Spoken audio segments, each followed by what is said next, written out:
Hello, this is Old Crow Belzer, and welcome to Belzer Strategic Arcana. So I am happy to announce that I have a mini-series that's unplanned. It's going to be coming up on my YouTube channel of a beta test that I've been doing, multiplayer beta tests I've been doing with Unfortunate Son with the Total Realism Project for Strategic Command War in Europe. I'm going to go show you an example of this. It's pretty fantastic mod. Now as soon as I got out of the American Civil War beta, I got talked into trying this out. A couple people were saying it was pretty good, so me and Unfortunate Son decided to do a beta test. I'm going to go show you this. This is the Total Realism Project by Lothos. We actually been beta testing an earlier version. It's 9.7, which you guys are going to see some turns. We started in July of this year, and we're still playing.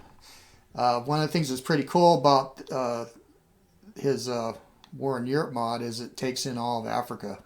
So you definitely will get Italian East Africa. There's a lot of changes too. To this game. One is spotting. Spotting is really narrow. Infantry on infantry combat, it's almost going to be like an anvil on an anvil. You got to use tactics. You got to use armor and everything like that. Now, he used the foundation. He uses Crispy 1313's brilliant Fall West 2 mod as kind of a foundation.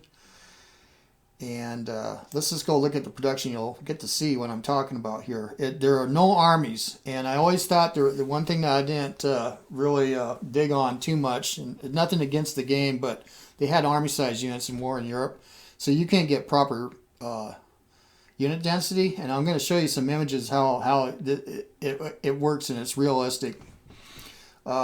One of the things is also simultaneous turns. So they're in War in Europe. There are only 15 turns in a year. There are actually 30 turns in a year. They're simultaneous, but the weather isn't.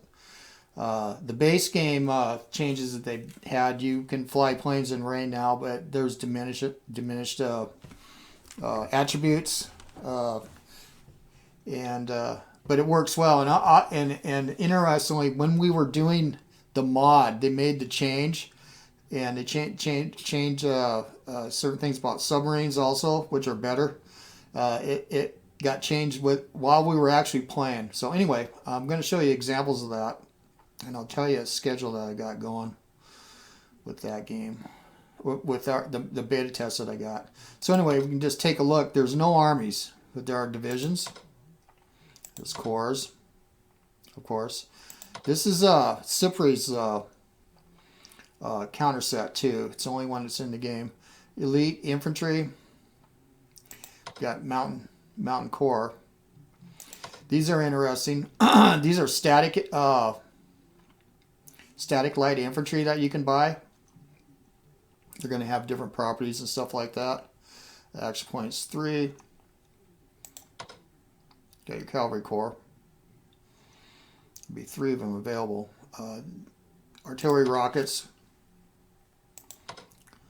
Self-propelled artillery. Looks like you can buy 2. This is with the Germans, by the way. Your standard heavy artillery. Railguns. Rockets. These are interesting. These are tough, too. Tank destroyers. They're nasty. Trust me. Armored train. Standard anti-tank. Armored divisions. Germans can buy 3 of those. And I think some start in this scenario against Poland. Your armored corps, elite armor, which are SS, standard fighters, tactical bombers, medium bombers. Everything else is the same. This is what I like about this mod it's the same counters we use in the War in Pacific by Elazar, which is just another brilliant mod. Let's go zoom in here.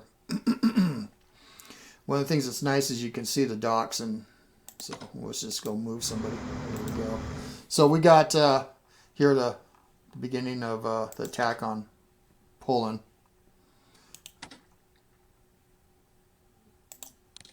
Yeah. So we see we got divisions here. So it's pretty damn cool. What happens is with not having armies, you're going to get the actual unit density when you want to see the east front, which is pretty cool.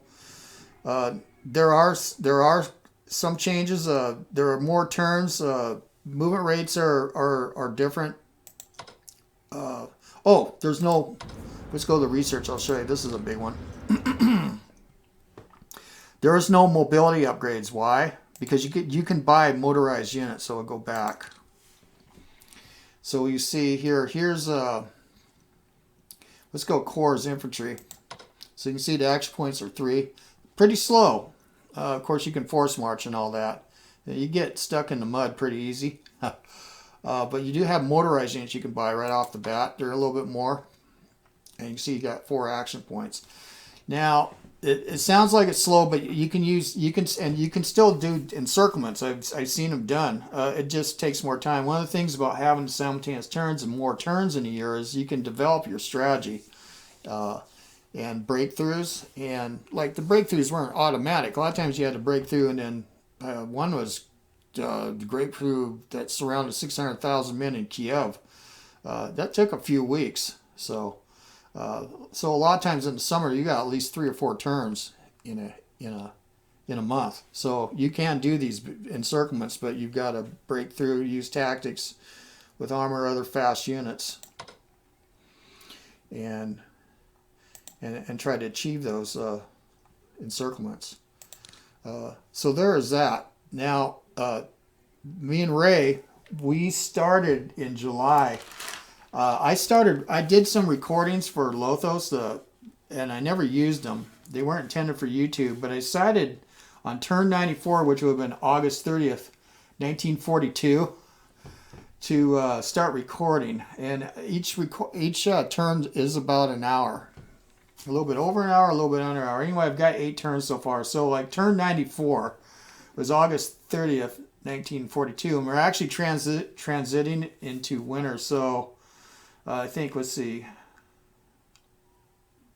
8 turns later, we got to turn 101, November 16th, 1942. Now, mind you, if you do a full World at War game, the campaign game that ends in 1947, that's 101 turns. And we were only on November 16th, 1942, my last recording that I did.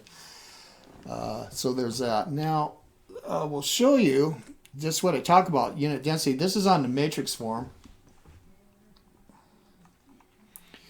And so I decided to post on he has a world version, and he's running some roadblocks with the AI, and he's taking a pause on this, but it's actually at the Wii scale, the whole world. It is massive. Now, I'm not going to showcase that right now because he has run into some AI problems, and we're trying to convince him to do multiplayer. If at least he could get that done. But it encompasses the whole world, and it's huge. I will do a video on that separate. But I started posting some of these screenshots of our Wii match, and I specify that on the world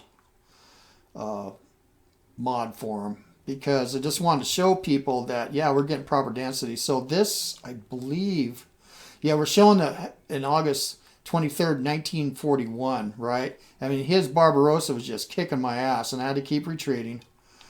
So we don't have really a lot of unit density because there was a lot of dead Soviets. So he had surrounded a lot of them. Anyway, I did shore up, build some fortifications here. I created these military districts, all in a planner book. He was attempting an encirclement here in Smolens, it's killed a bunch of units, and I just had to unass out of there. I did lose units in this, though. And he started pushing down here towards Moscow, towards Tula. So we lost Orel and Bryansk. Here was pretty dramatic. One thing that's really cool about this, you never see it in war in Europe. He created there is a Karelian army for the Finns, and so you get some great action going on here.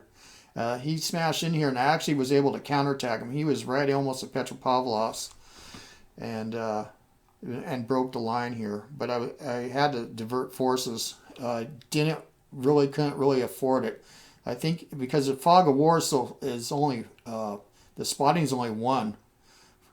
unless you use aircraft. You got to use aircraft to be able to see what was going on. I didn't know what he had coming. I had indications that there were Germans because he had to take Hanko, and he took them with Germans. Well, you'll see where they end up.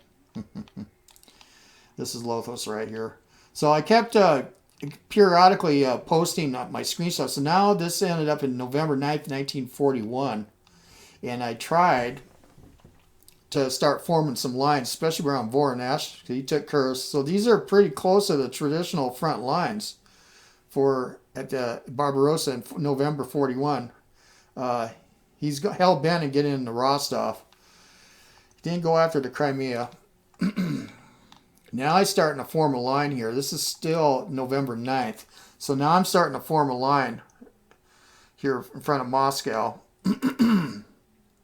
And I've got troops. I'm starting to, I bought a lot of the destroyed troops.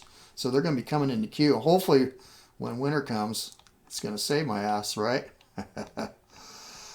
Broke through here, the Finns on the Karelian, and this is going to be a problem. And he's smashing me here at Luga. Looks pretty good. Now this was dramatic. I got surprised here at Sala. He brought a bunch of Germans up, and just like historical Operation Silver Fox, and is making a mad lad dash to Kandalaska.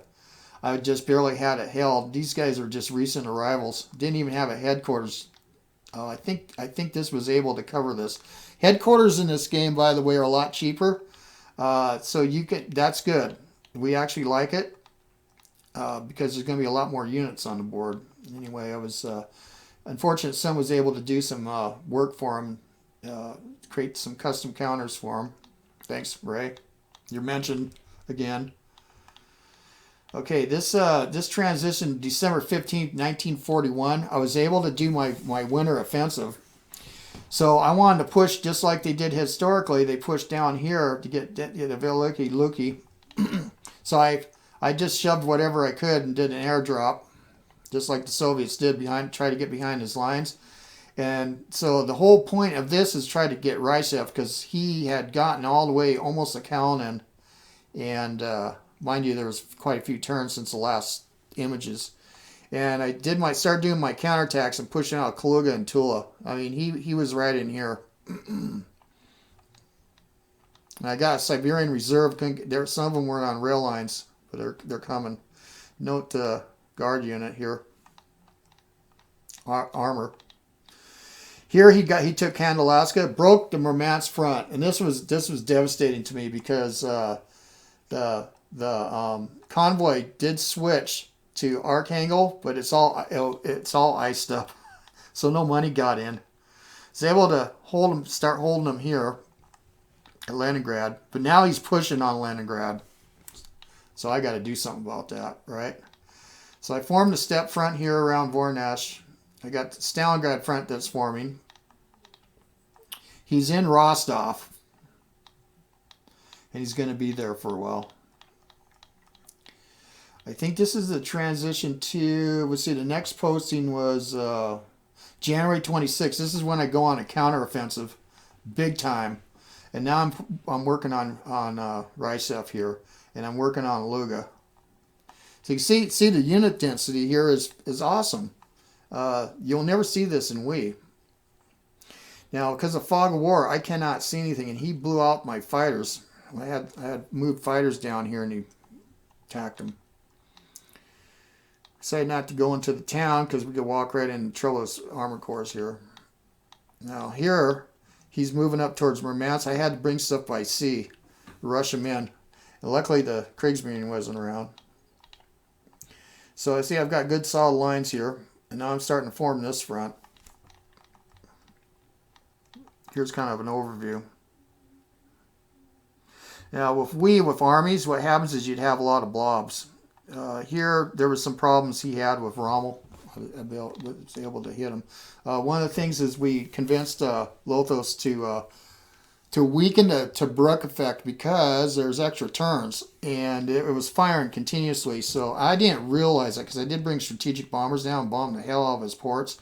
We did have an epic battle at Kazala. I almost lost it, but I didn't realize that the effect was too strong. So, and then here's some more. Now we were able to get in a RISF. I mean, this was a fucking hard battle. Oh, sorry, guys, I cussed. Hard battle. Very hard. I got guard units here.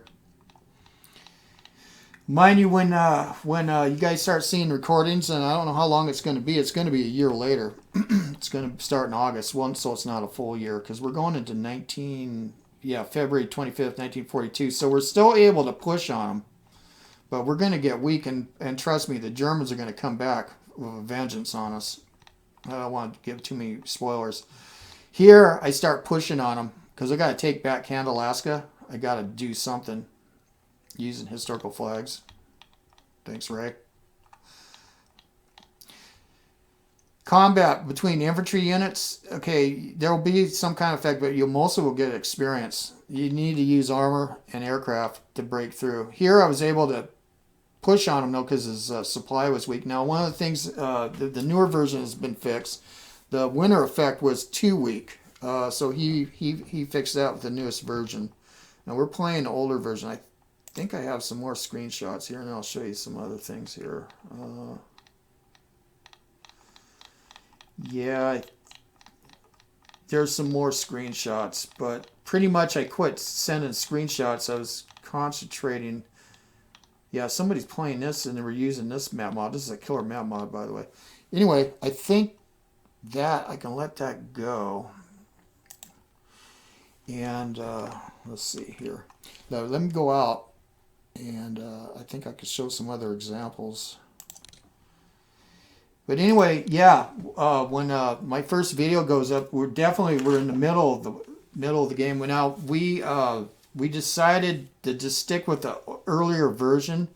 Now, the earlier version, research was going up a little bit too fast, and so he's been able to quash that. But we decided we wanted to keep playing this, me and Ray, our unfortunate son, because, I mean, we got into, we're to turn 104, and we started in July. And so we had given Lothos input, and so did other people, and so he did make changes. So literally, his latest version is 09.13, and we're playing 09.7. So there's that. And I think, I got to go in here. Yeah, there's been a server issue. I have this. Let's go open it. Well, you get to see my wife briefly. That's my wife, Noi. That is actually a Commissar's Wolverine hat that I traded a case of Stolies and some cash back in 1989. Incredible story. But anyway, she didn't. It was really cold. She wanted to go out, and I have all these fur hats. She said she didn't want to have a dead animal on her head. I said, man, this is top of the line hat. It's a Wolverine hat, and it's a Commissar's hat. It actually has the red star. You can't see it. It was a Soviet naval intelligence officer that I met while we were doing some exchanges during the era of Perestroika, 1988, 1989. We loved Gorbachev, by the way.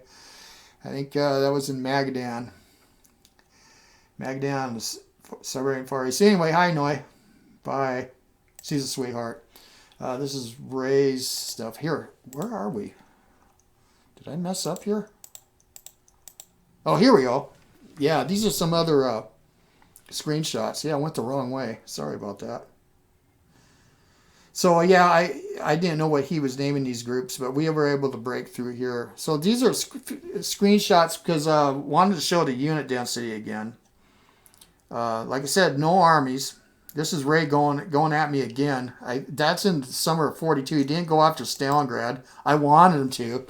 No, he had renewed interest in Leningrad and then Moscow. So he took back everything here, but I was able to counterattack him. But it's just some brutal combat. And it's realistic, too, because we got solid fronts. And again, when I played war in Europe years ago, there was armies, and there'd be big blobs. Both sides would be forced to have big blobs. And I didn't see the unit density I wanted. Didn't see anything going on in Finland. Work cores raised, yeah. He made a false attack this way, but he's going to surprise my ass at Voronezh, which is pretty cool. So there's that. So anyway, yeah, I've got like 8 videos in the can.